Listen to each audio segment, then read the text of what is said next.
line. Let's move on now as Rishi Sunak commits to sending millions in humanitarian aid to Gaza. He also focused on the long-term ambitions for peace between Israel and Palestine, saying a renewed creativity was needed in efforts towards the two-state solution. Well, joining us now from Edinburgh is the Sunday Times political correspondent John Boothman. Morning, John. What's your verdict on Rishi Sunak's pledges set out in the Commons yesterday? What's your verdict? Look, there's a huge difficulty with this. The two-state solution has been around for a very, very long time. We're in a different age and a different crisis now.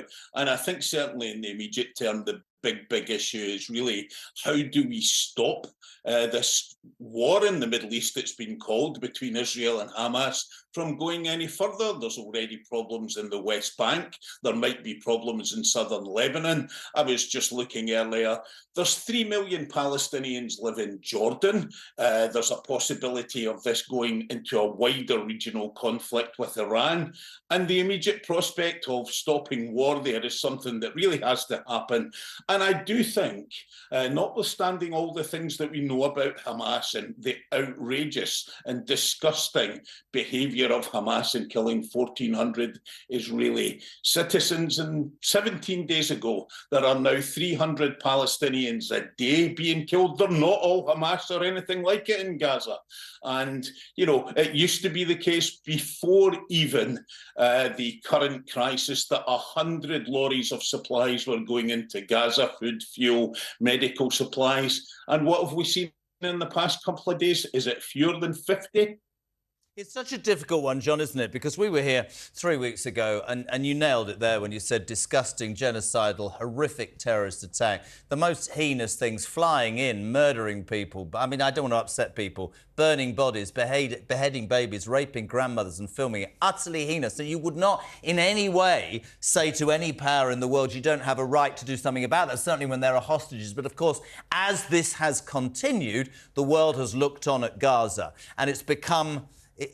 I'm with you. I fear for a Middle East war. You look at Hezbollah. I certainly think Iran have their hand on the tiller. I absolutely support. I have many Jewish friends who have been very vocal. I think one of the things I wanted to ask you about, because I think we can go round and round in circles. I think our brief really with what's going on, Nick, and everybody here is to just report it as it happens. There is passion. You heard it from that. You know, I mean, if you are Israeli. We spoke to a woman whose grandmother is 85 yesterday and is in, you know, is still a hostage. They don't understand people marching saying free Palestinians, but Palestinians, many who don't support Hamas and have lived under that regime, would say we don't want this either. So it's a horrible situation. John, I know you're north of the border. I don't hold that against you.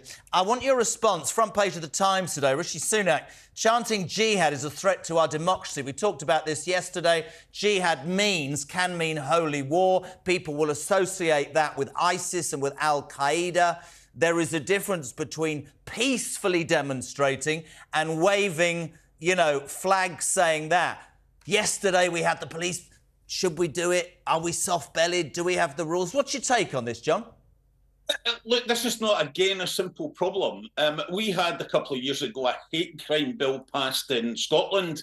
A lot of difficulties into defining what a hate crime is. It's still, despite the fact the Scottish Parliament has passed it, it's not been enacted. There are two big things here. One, we need to get the law right, and that isn't easy. And secondly, how much of this do you leave to the police? The police are in a difficult situation at the end of the day. They've got the law as it exists, and what they've got to do is operationally really use the powers that they have to do whatever they need to do. It appears that the Met are saying that nobody was arrested at the weekend because, well, they're not really sure whether it's appropriate to do so. Now, politicians can argue, as they do, as much as they like, that people should be arrested for the sort of chants that you're talking about, but I'm not sure the law is quite right to enable them to do that. Then the law has to be changed. If politicians want absolutely. If politicians want people, and there's a swell of opinion, quite rightly, that you shouldn't chant jihad in the streets, then the politicians need to put in the statute book a law that says that's breaking the law, surely.